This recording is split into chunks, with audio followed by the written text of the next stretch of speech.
Welcome to Slaughterhouse Stories. I hope you enjoy the stories I have for you tonight.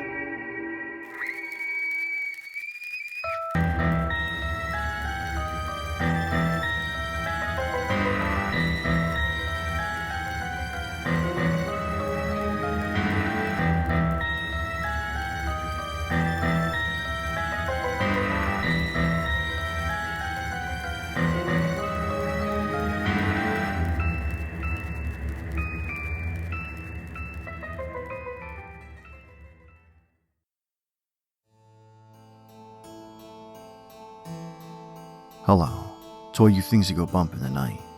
Hello to all you humans as well. Welcome to the show that brings you creepypastas, short scary stories, and dark horror-themed poetry from all across the world. This is the Slaughterhouse Stories Podcast, episode 46, Captured. I am your host and narrator, Ghost Train, telling you to lock your doors, get under your blanket, and keep the lights on. You can find the links to my socials in the show notes.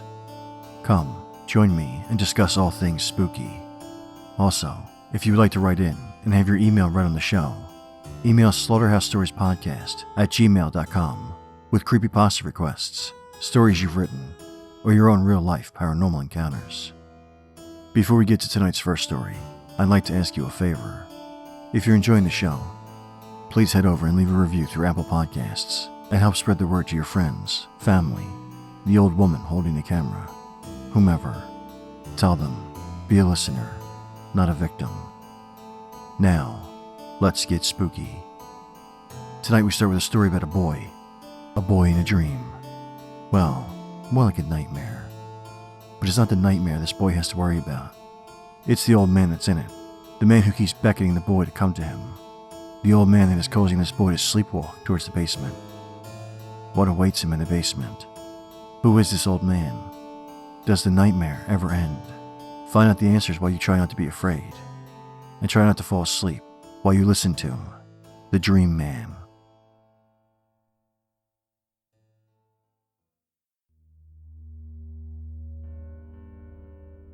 Think back to when you were a child. You probably had some silly little things that you were afraid of. Some ridiculous imaginary boogeyman that haunted your nightmares when you were little. But you grew out of it, and soon enough, you didn't even need the nightlight to chase away the monsters anymore. Except sometimes, that boogeyman isn't entirely imaginary. I know mine wasn't. It all started when I was about 4 or 5. My parents and I lived in this dingy little old house in a small town, and I didn't really have many friends in the area. So naturally, I spent most of my free time exploring my house and playing little make-believe games all by myself. There was one part of the house I refused to go in though, the basement. For whatever reason, I was convinced that there was some thing living down there, and that it would get me if I went down there. I wasn't as wrong as you'd think. Before I go any further though, I should say that I was once a bit of a coward as a kid, so nightmares were a fairly regular occurrence. But most of the time I could tell when I was dreaming, so I didn't make much of them. These dreams that I'm going to tell you about were different though. They felt absolutely real, and given what happened, they very well might have been. Like I said, I was just a little tyke when I first started dreaming about the old man. I still remember every little detail, even today. Especially today, in fact. But I digress. I remember in the dream, it was a beautiful summer day, and I was out and about, riding my bike in the driveway, and genuinely not having a care in the world. My parents were sitting at the top of the steps watching me, and as far as I cared, everything was perfect as can be. Suddenly, I felt an icy wind blow over me, and my bike just sort of locked up. I began rolling slowly backwards along the driveway, and unable to slow the bike down or even dismount it. I began looking around in a panic, trying to see what was going on, and it was then that I saw the old man for the first time. He was dressed sharply, rather like an old-fashioned undertaker, the implications of which escaped me at the time. He was tall and gaunt, seeming to be nothing more than skin and bones, in a disturbingly literal sense, and his pale, sunken face with its grim scowl and hooked nose, lending to an odd, vulture-like quality, was framed by a thinning mane of wiry gray hair, but his eyes were by far the worst thing about him. At the age of 5, I was unable to articulate exactly what I saw when I looked into the cold, dead eyes of what we came to call the Dream Man. Even as a man, I still can't. What I saw was simply too alien, too inhuman, too utterly incomprehensibly other for any man to put into words. I didn't waste any time as soon as I saw that horrible thing. I tried to run, but I still couldn't even get off my bicycle. I turned to scream for my parents, only to find they were no longer there. Not that they could have done anything anyway, as the old man was upon me, with his wild hair and those horrible, horrible eyes. I felt a freezing numbness as his long, bony fingers grasped my arm, his dirty, claw-like nails digging into my flesh. I remember how the old man leaned in close, his cracked, virtually non-existent lips parted to reveal a rotting, crooked smile. And I remember the one word he whispered to me as he held me in his grasp. Cellar. The next thing I knew, I was being shaken awake by my parents, as I'd actually been screaming in my sleep. I told them about what had happened, and they told me it was just a nightmare, and I believed them. Every so often, I would have nightmares about the man, but since they were only dreams, my parents didn't think much of them. That is, until I started sleepwalking. As bad as my first encounter with this somnambulant wraith was, the worst had yet to come. The dream was always the same, with extremely slight variations. It always started off with me in my room, playing, when I would suddenly get a sense of wrongness about my surroundings. I would go off to find my parents, but no matter where I looked, I couldn't find them. When I would go to the pantry, where the door to the basement was, I would hear someone calling me, and I would turn to see a door that shouldn't have been there. As I took a step toward it, the door would swing open, and there would be the old man, beckoning me, his teeth bared in a malicious sneer. I could do nothing but march towards him, screaming silently in my mind, as my limbs jerkingly dragged me against my will. Usually, it was at this point I would be woken up by my parents somehow. I would sleepwalk all the way to the cellar door, and begin to head downstairs. Usually they called me before I started to go down the stairs. In fact, they almost always did. But not always. Once, the old man managed to get me down to the basement. That's the only nightmare about the Dream Man that I don't entirely remember. I just remember that I was in the basement with him, and he gripped my leg in his icy, dead grip, a vile grin splitting his face. All I remember after that is excruciating pain, before I woke up and continued to be in agony. Apparently, while sleepwalking, I tumbled down the stairs into the basement, breaking my leg in the process.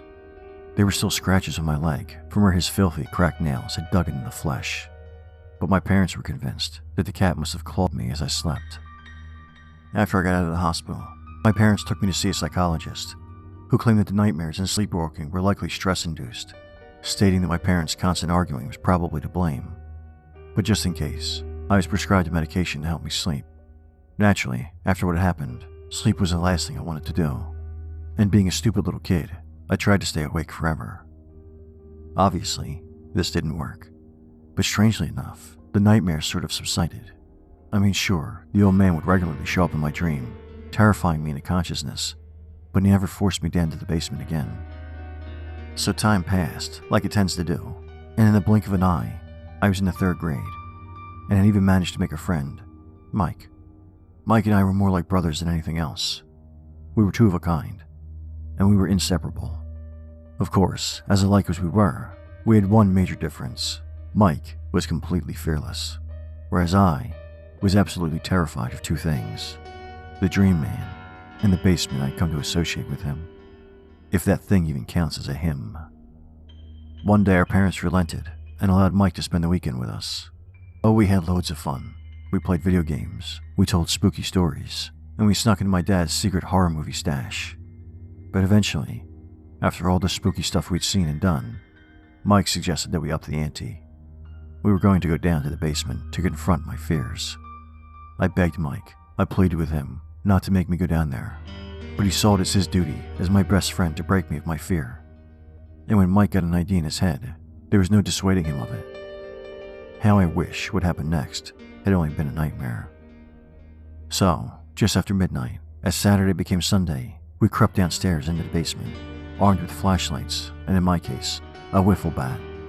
We spent about half an hour down there, looking in every corner for the aged ghoul who had haunted my dreams for so long, with no success.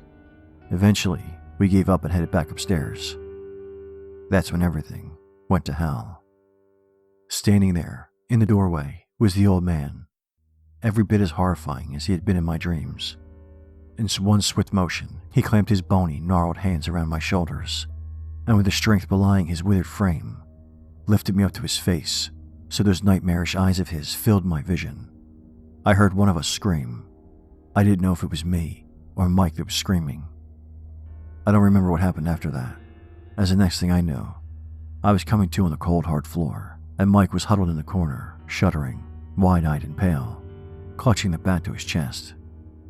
For some time afterwards, I continuously asked him what had happened, but he always refused to tell me. As time passed, we grew distant, as friends often do, and as Mike became more and more withdrawn, I always blamed myself. Whatever had happened to us in that basement had changed him, and it was all my fault. Eventually, I stopped dreaming about the old man, and I managed to put the whole ordeal behind me. I went to college, met a great girl. We've been married for 10 years now, and everything is pretty great. Like I said, I had managed to move on, and had almost managed to forget about the dream man. Until this morning, that is. At breakfast, my son told my wife and I about a bad dream he'd had last night. A dream about an old man in the basement. An old man with cold hands and terrifying eyes.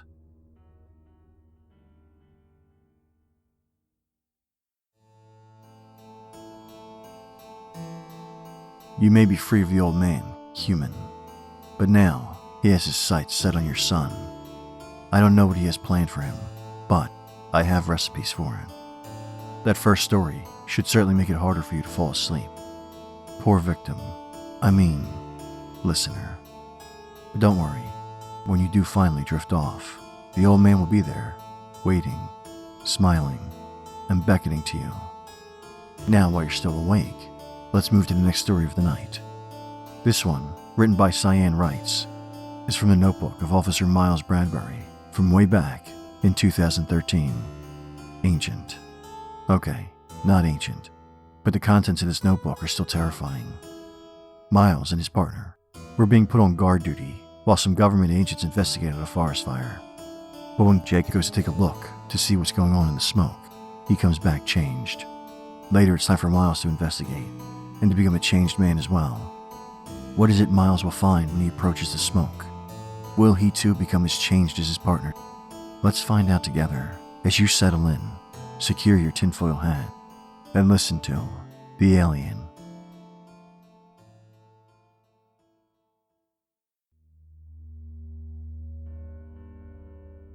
The following passage is taken from the notebook of Officer Miles Bradbury, 17th of April, 2013.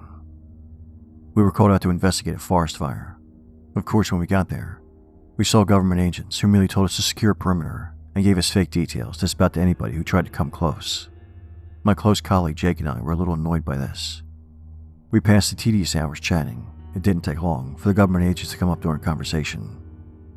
"So what do you think they're doing back there?" I asked. "Weapons testing, I bet." I doubt that it's weapon testing. It would count for the smoke, but why do all that in the middle of a forest?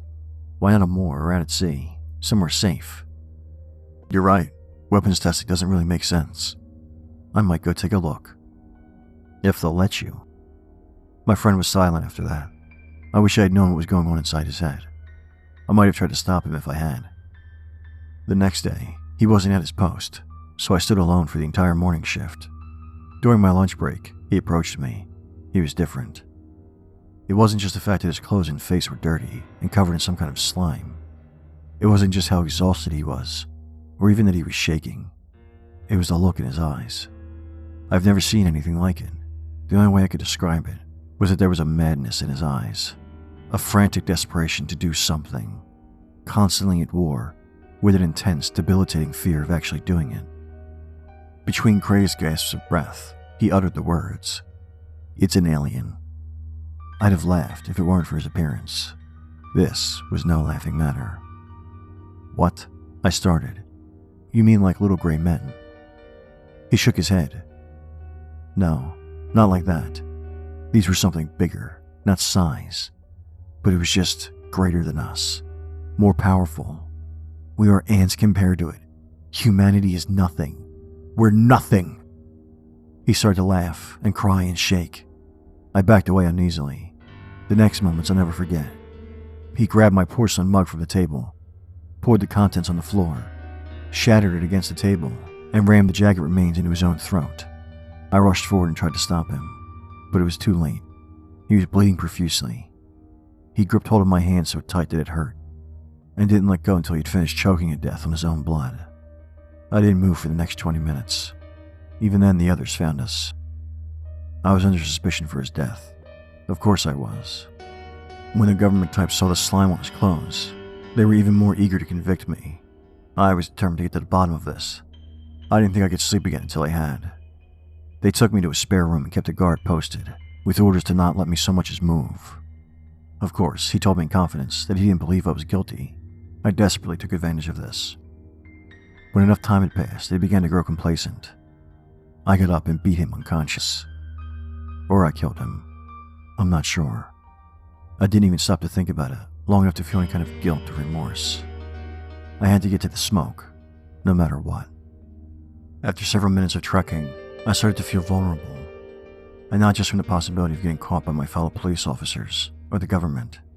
I felt as if a million eyes were staring at me, with killing intent. I felt like every molecule of air around me was a predator, so dangerous that preyed on humans. My dead colleague's words came back to me. I literally felt like an ant, staring up at a human's boot. The feeling only grew stronger, the closer I got to the smoke.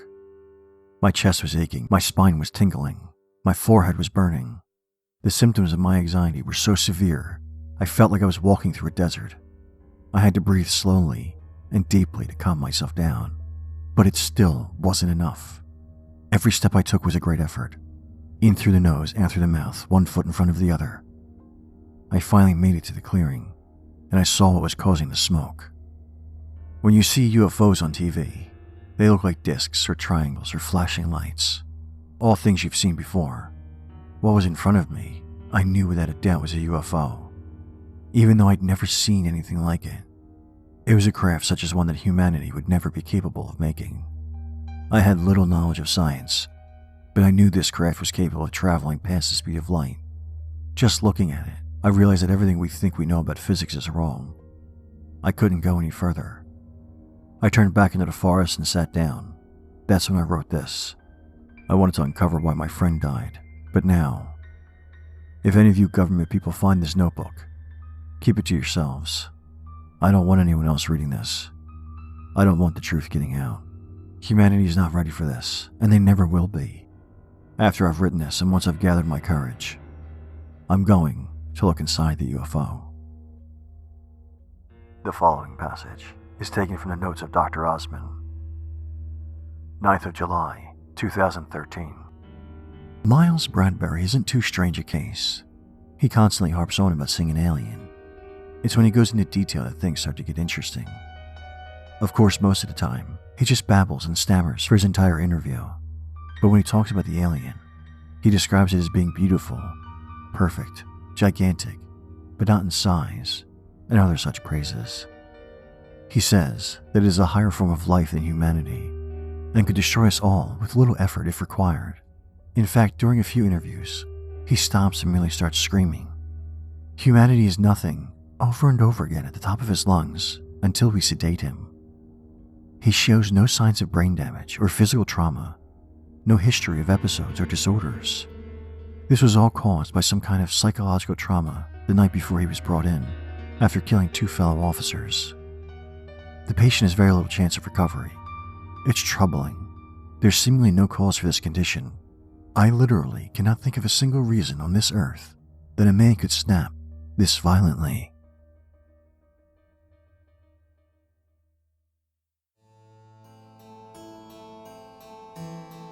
You heard the doctor. Nothing on earth can possibly cause a man to snap so violently. I wonder what Miles saw when he got into the UFO. I wonder if the alien could have an effect on non-humans. I would love to take a peek and find out. 1 second.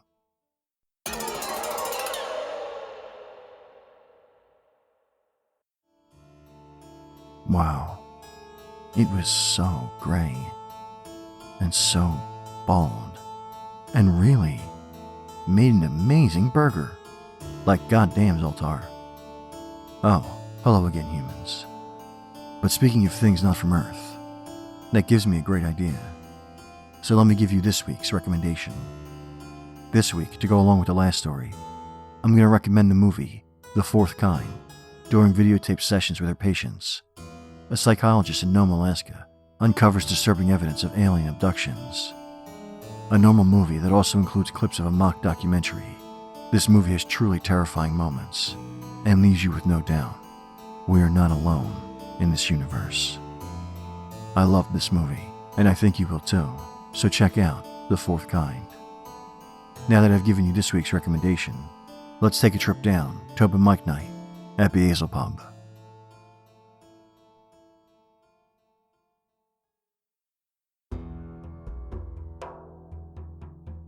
Welcome, fiends, to open mic night at Beelze Pub, where we invite you to sit right here and go into the more poetic side of fear. Poems of murder, creatures, and ghosts. All the things that scare you the most. The first poem tonight is about that ringing in your ear. That ringing we all have experienced in our lives. But what if that ringing isn't as harmless as it seems? And the second poem is a bit different for the pub. It's a poem mixed with a story. So it goes from poetic verses to a traditional story and back. Written by the blank slate is a journal of someone's journey into madness.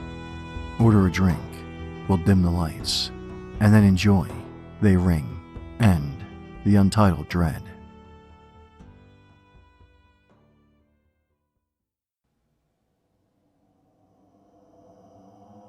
Quiet, be very still. Turn off everything. Complete silence. Do you hear that? That dull whisper of a ring. Some say this is nothing. It is only your ears adjusting. It is nothing to worry about. Forget it. But in reality, it is their voices, if you focus enough. You'll be able to distinguish the voices, first letters, then words, then whole sentences. You will hear them talking about what they have done, what they plan to do to you. But be careful. All voices have bodies. All ears have bodies. And if you listen too closely, they will have yours. Listen to them. You cannot unhear.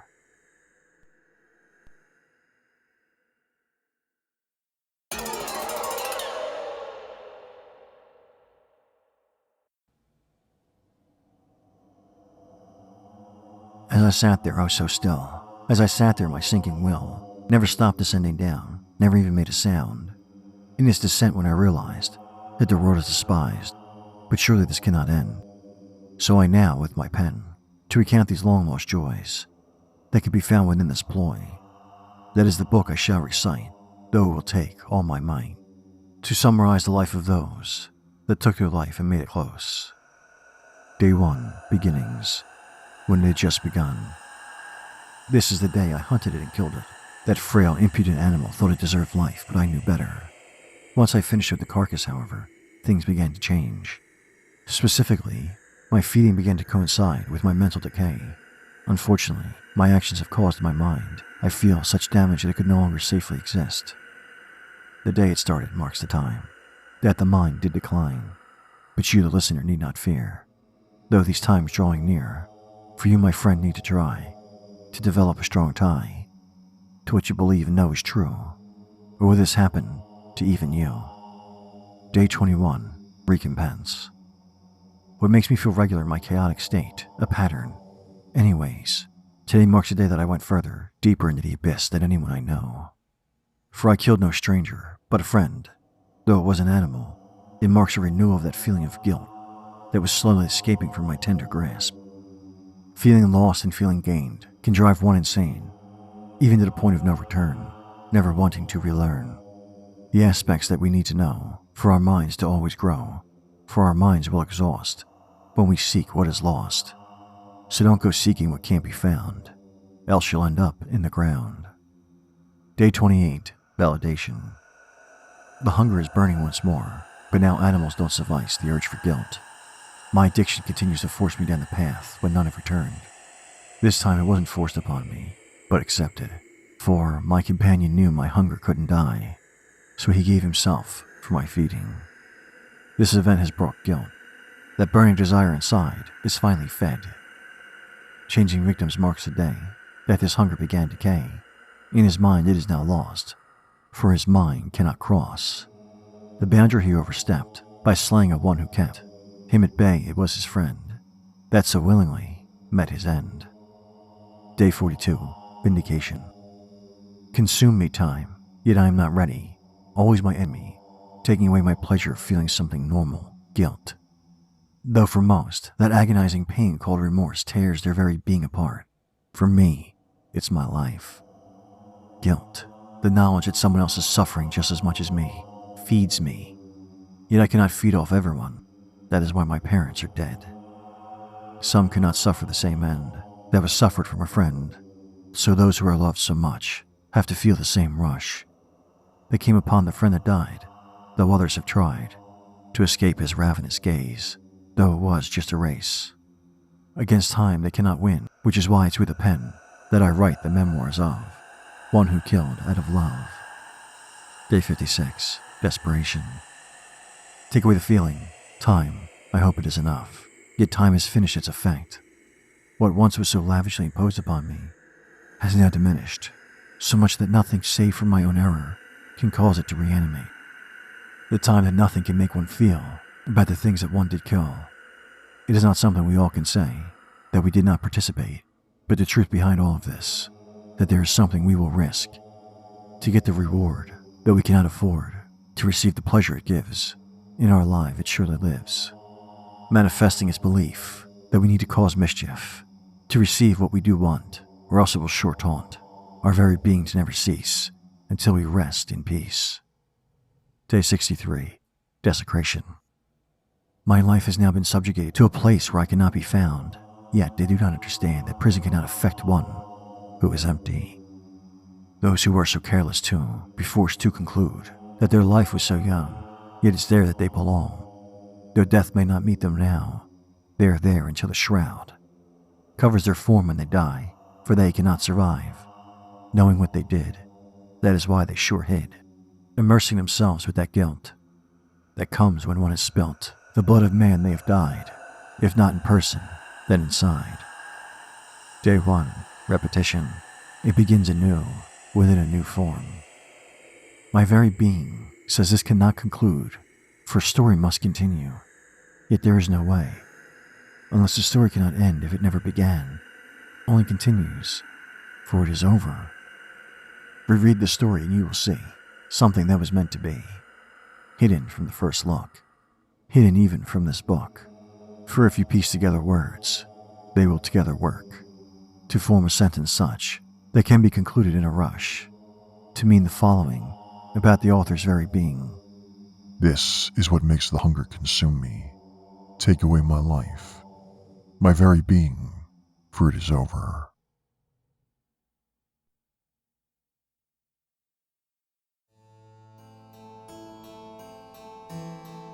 Can you hear that ringing now? The voices that are always there, always waiting. And the journey from normal man to monster was fascinating, and with any luck, he manages to free himself and share his newfound monstrousness with the world. Good luck, humans. Good luck. But let's head to the pub, get you all back to the false safety of your homes, and get to the last story of the night. This feature I call Indigenous Horror.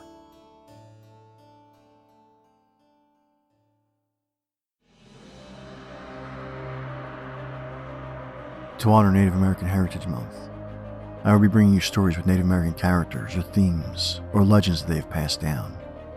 For tonight's story, written by Locked 334, we meet Sarah, a woman who has loved photography since she was a little girl, even going to college and taking classes to improve her craft. But her hunger for knowledge, her desire to be better, and her love of photography will lead her to a place that will change the lives of two people. Turn all your cameras around, close their shutters, settle in, relax, and listen to Captured.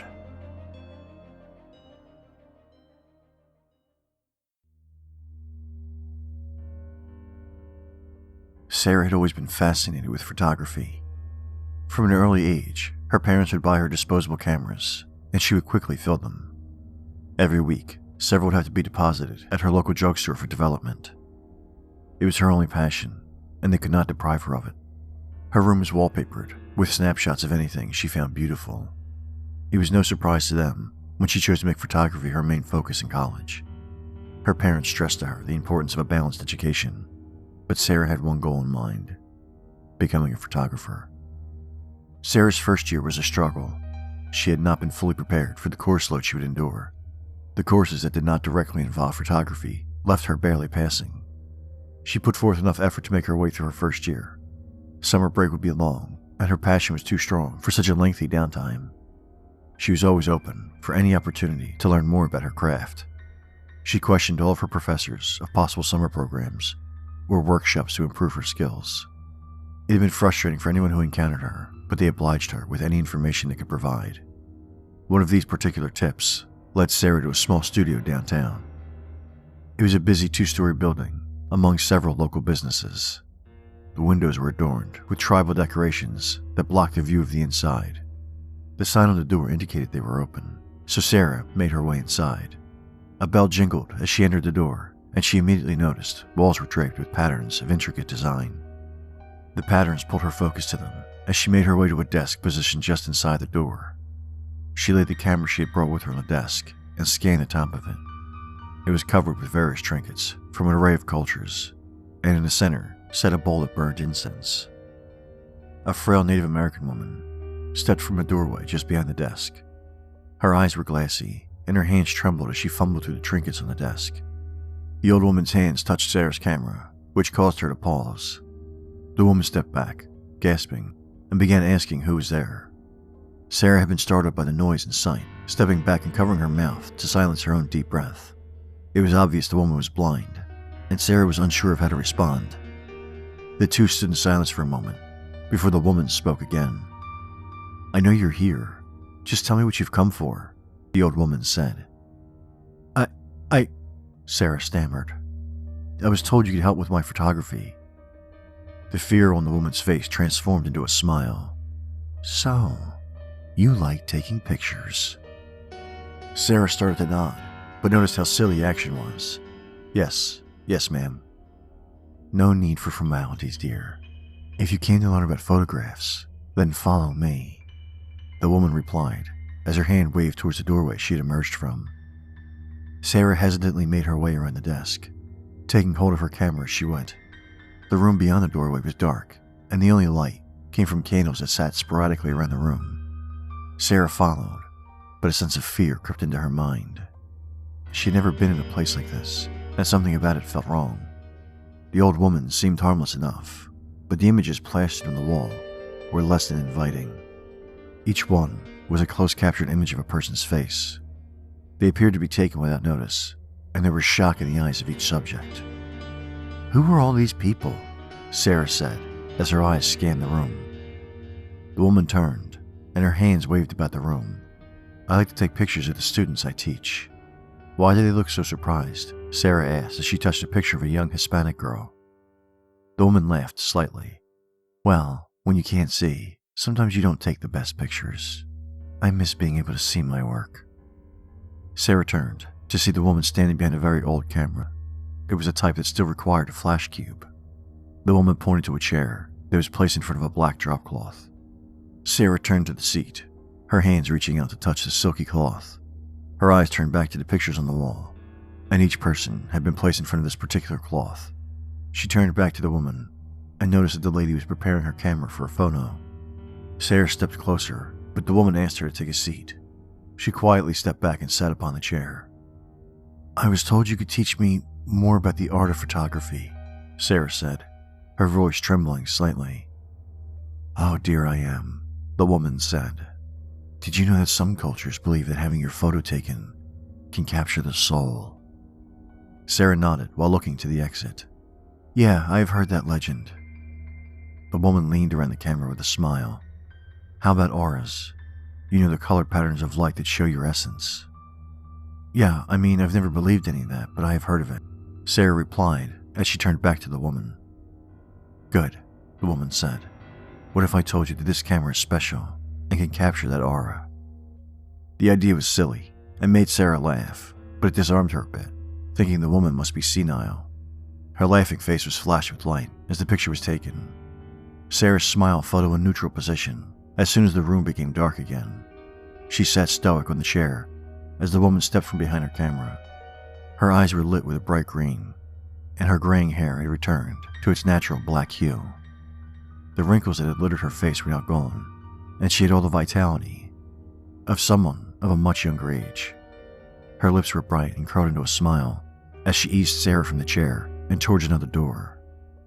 Sarah's body was forced down the stairwell into the basement as the woman shut the door behind her. She returned to her camera and removed an image of her most recent capture. She placed it upon the wall, her fingers caressing the freshly printed photo. She admired it for a few moments before the ringing of the bell drew her attention to the front of her shop. She exited the back room and approached the front desk. The woman's hands carefully lit the incense that had burned out upon the desk as a young man approached it. She greeted him as happily as he placed a camera upon the desk. How may I help you? Her voice now sweet and smooth. I was told you could help me with my photography, the young man said. Of course. Right this way. The woman waved him toward the back room, and the boy soon followed.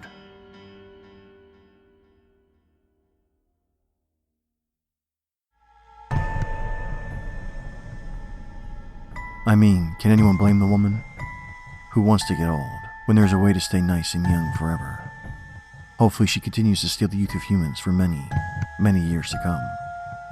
Maybe I should try that. Well, time to get a camera. Everyone be sure to book your appointments at Slaughterhouse Photography. I guarantee to capture your youth forever.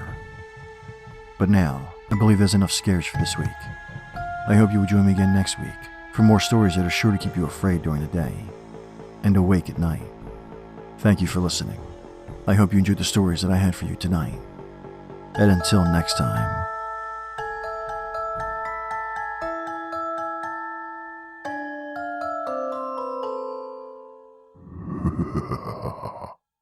Stay spooky.